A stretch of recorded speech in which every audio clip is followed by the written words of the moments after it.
this is a safe place for you to feel the truth that you're not that in love with your life right now. Maybe you're a little bored, uninspired, trapped, and you certainly don't feel alive. And I want to ask you a question that I don't think most women have ever been asked. And this will start to make a difference for you. What is organizing your life? Not what's in your calendar, not your goals, not your ambitions, not your dreams. Just pause those for a moment. What I mean is in your subconscious mind. What you are not even aware is underneath your decisions. So for example, some organize themselves around keeping everyone happy or keeping the peace. Some women organize their decisions around being needed. Some women organize their lives around control or around achieving something. And I'm going to tell you what most people organize their lives around, and it happened a long time ago, and you don't even realize it. You organize your life around survival, and not in the way that you might think. And here's why I think this matters. If I asked you, you probably would share that your life is pretty good. And that's the problem. I understand, because at one time my life was really good, but I didn't feel alive. I felt uninspired. I felt so stuck. I had a happy family. They were happy. They were healthy. I had a successful and meaningful business. Nothing was dramatically wrong. There was no chaos. There was no big life change. But there was this quiet feeling that kept getting louder and louder that I couldn't explain. And that was the hard part. I couldn't even verbally articulate it. But I had this feeling like I wasn't living the way I was meant to live. Like parts of me were missing, and I could not truly feel safe to be my complete self. I felt like I was living my life more than I was like actually inhabiting it, which is why I probably didn't feel alive at all. And I had been doing a lot of healing over many decades, and I had this daily experience of internal peace, but I didn't feel alive. And that was so confusing to me. I felt like I'm doing something wrong. There's something wrong with me. And I kept approaching it from a more cerebral place, like, how do I fix this? And I would suppress it. I would push that caged animal feeling inside of me down for as long as I could, but it just kept getting louder and louder until finally one day I just knew I only had this one life. And I was really honest that I knew that I could follow what I saw in most women around me, which was just to put on a blindfold and not be aware. And I could probably live my life the way I was for the rest of my life. And things would probably continue to grow and go okay and pretty well. But I knew there had to be more. And like when you say more, I knew it didn't mean more things. I just knew that there was a different way I was meant to live. And I was driving my life Rachel Morrow was driving my life for so hard for so long. I had this feeling like I need to surrender. But the greater question that I didn't feel safe to ask, for there's no videos like this, is surrender really real? And am I really safe? Was surrender safe?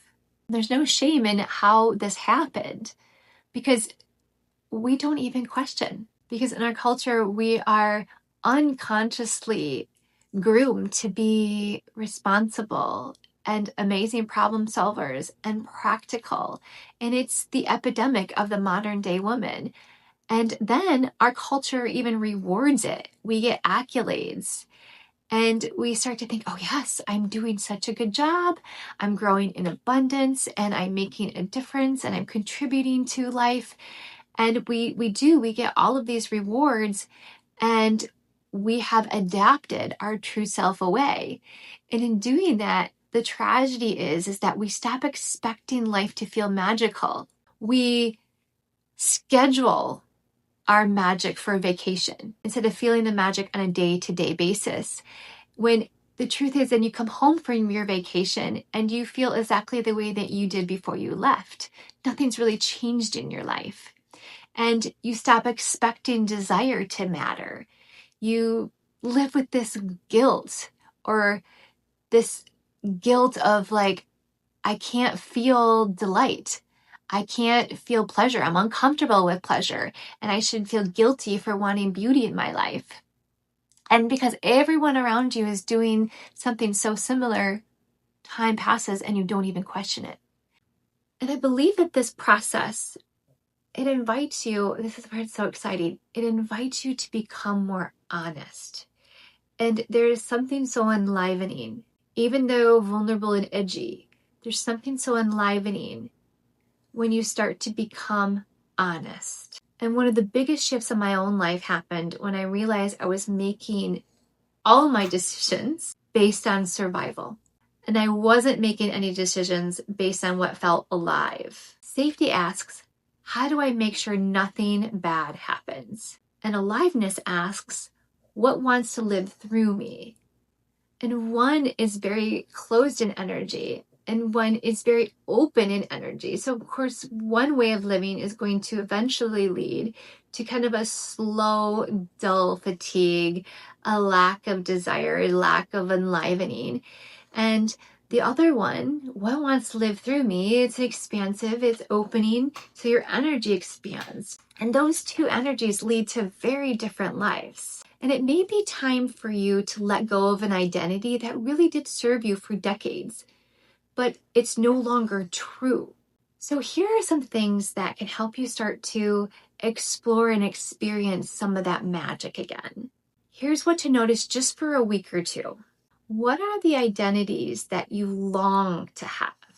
Maybe you notice some of these identities in someone else. Maybe you're even a little jealous. What parts of someone do you admire? Maybe it's some qualities that you miss. Maybe some qualities that you missed from your teenage years or your childhood or before you had kids. Or maybe you're starting to see some new identities already forming, but they're uncomfortable because they're new. And during this next week or two, you allow them to be more present, like you're trying on a new identity, or you're trying on, like you're almost playing a part, and you're giving yourself complete permission to really lean into it and really try it on. The second exploration for this week is asking yourself, when did this version of me become necessary?